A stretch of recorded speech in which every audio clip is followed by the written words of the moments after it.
Well, good morning again. Today is Wednesday, and today's the day actually you're supposed to take your history quiz, and so you should have studied for it a little bit last night. I gave you the questions yesterday, and the quiz.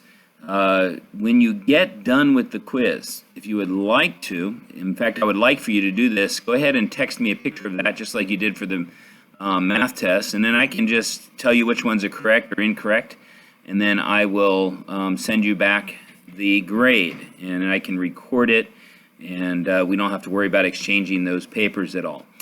So make sure that when you take that quiz, and if you forgot what questions I had told you would be on there, then you might want to go back to yesterday's video and watch that. But yesterday you should have read from pages 240 to 242, talking about America entering the war. We talk about World War I. This was a war different from really any other kind of war that they had ever fought before. First of all, you had a lot more advanced technology at this time, even though compared to today it's really nothing compared to today. But you had some an occurrence in this war that it does happen today in wars. And it really usually causes a lot of discouragement, a lot of bloodshed, and those type of things. And that was basically the deadlock in the battles that were going on. That the trench warfare that was there, it was just basically people were stymied, they were stifling, they were getting sick from the conditions that they were in. The attacks that were happening, there was really no protection for either side, really, and this caused some serious issues, of course. But you had some certain battles and that had occurred during this, and these were the major battles that occurred during this war. And so, some of the things then you'll want to focus on for when we do our next quiz, which is going to be at the beginning of next week, most likely. Is to make sure that you understand about these battles, about when they occurred, and what the length of them was, and what had occurred here. So you have three basic battles that occurred at this time. The first one was the Battle of Verdun, and that occurred on the basically because the Germans started in early 1916.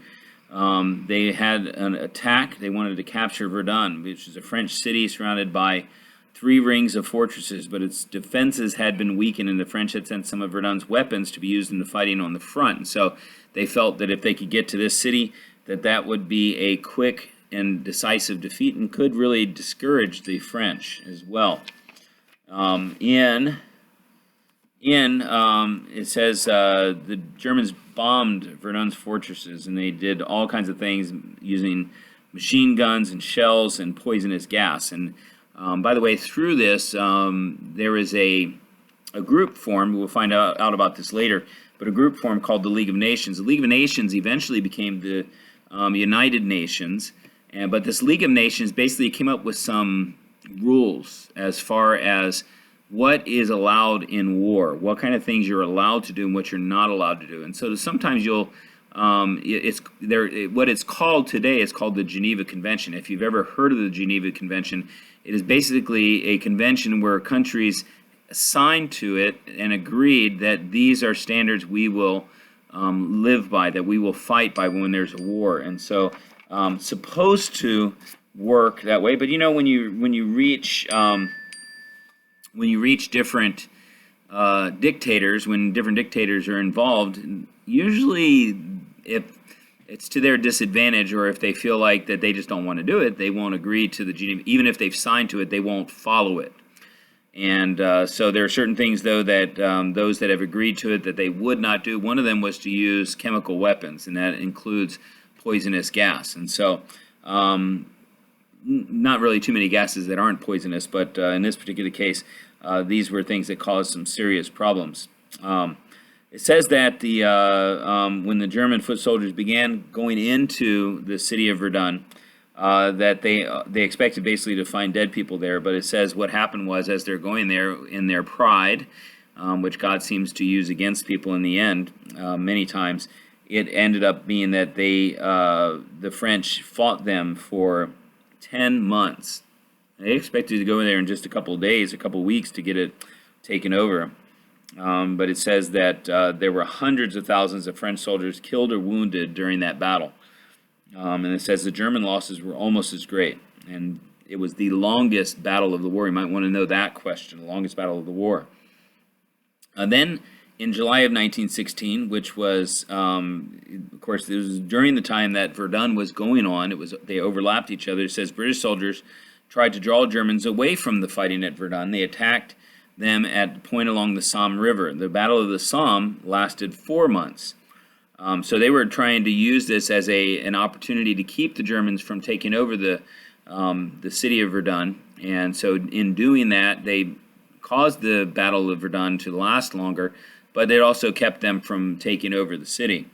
It says that during this time, more soldiers had been killed than were in the 10-month battle of the Battle of Verdun. So you can imagine that the fighting, the type of fighting that was there was really, really strong. The third battle was really a sea battle, and that was the Battle of Jutland, which was fought in the North Sea off the coast of Denmark. Now, the North Sea is basically above where Ireland and England are. And so up there, it was off the coast of Denmark. It's kind of, Denmark is up northeast of where Great Britain and Ireland are. And it was just off of their coast.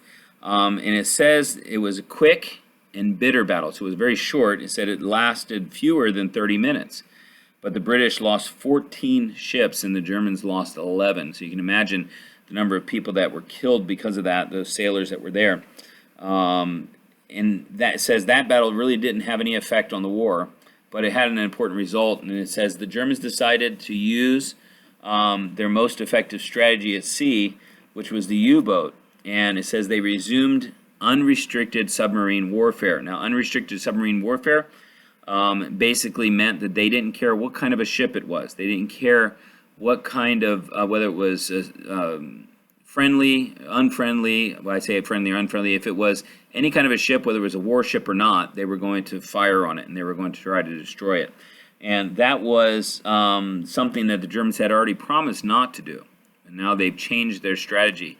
When people get desperate, when evil people get desperate in particular, they'll do all kinds of things that they never thought to do before. Some of you may have even run into this yourself, where you feel like, oh man, I've got to pass this test, and so I'm going to do something I've never done before. I'm going to cheat, or I'm going to look off somebody else's paper and cheat, or I'm going to pretend that I'm sick because I have to take the test that day, and I'm going to go home early or something like that. And so we get desperate sometimes when we want to avoid something unpleasant.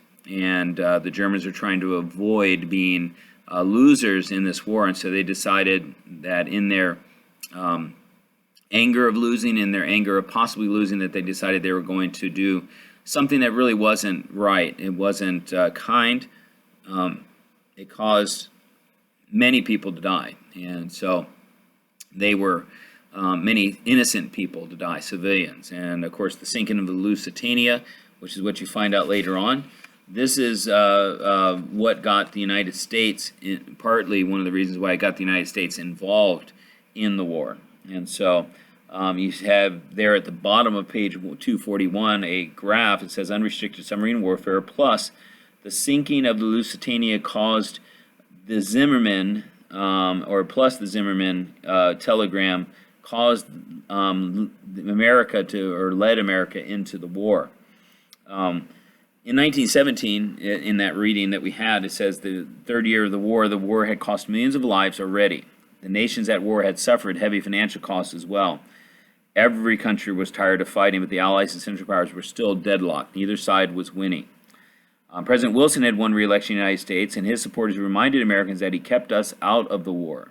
All right. At the beginning of the second term, the president gave a speech before Congress. His message was actually directed toward the leaders of the warring nations. He encouraged European leaders to settle for peace without victory. But neither the Allies nor the Central Powers were willing to do that. So during February and March, German U-boats sank several U.S. ships. President Wilson called for all American merchant ships to be armed. Americans watched the situation with growing anger and concern.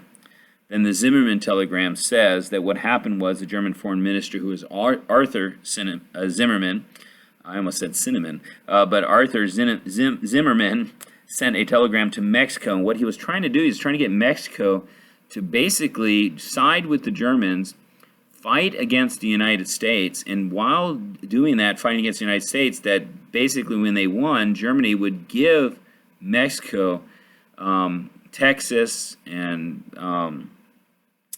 Arizona and New Mexico back to Mexico. Remember, the Americans had won that from Mexico during the American-Spanish War, or the Mexican-American War, and they received that land because of winning in that war. And so it says, though, that British spies secretly got a copy of the telegram and sent the message to the U.S. And when Americans... Now, why do you think the British did that? Well, think about it. Why would they do that? Well, they were in deadlock. They needed help. They were losing millions of people already. All sides were having difficulties. And so what they wanted was they wanted a little bit of help from the United States. Now, the United States didn't want to be involved in that war.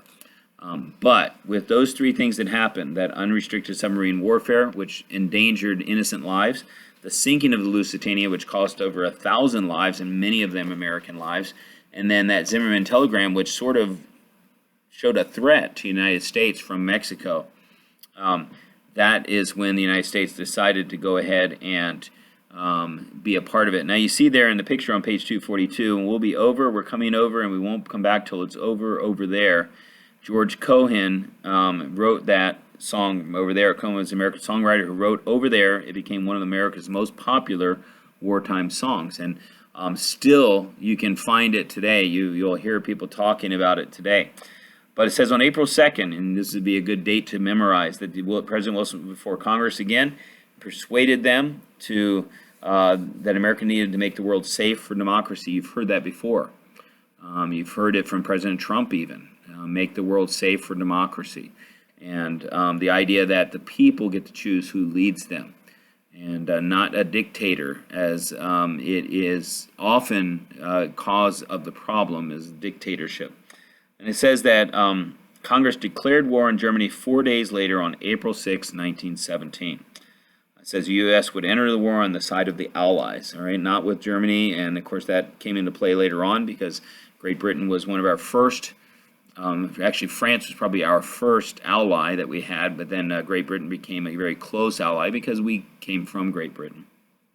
It says the government used a draft system, which is basically a system that you have people that are registered so that if there's a war or something, then they can easily take you into the army and put you into the army legally. That's what that's for.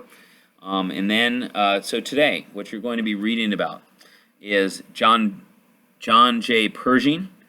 All right, and you're going to read a little bit about him and the U.S. soldiers in Europe as they went there. It was only a little bit over a year that we were involved in the war because it ended in November in 1918, and we just joined. We went to the war in 1917, and so you have some other battles that you'll be reading about, and the final battles of the war, and what later on we'll be finding about the results. But don't forget to take that quiz.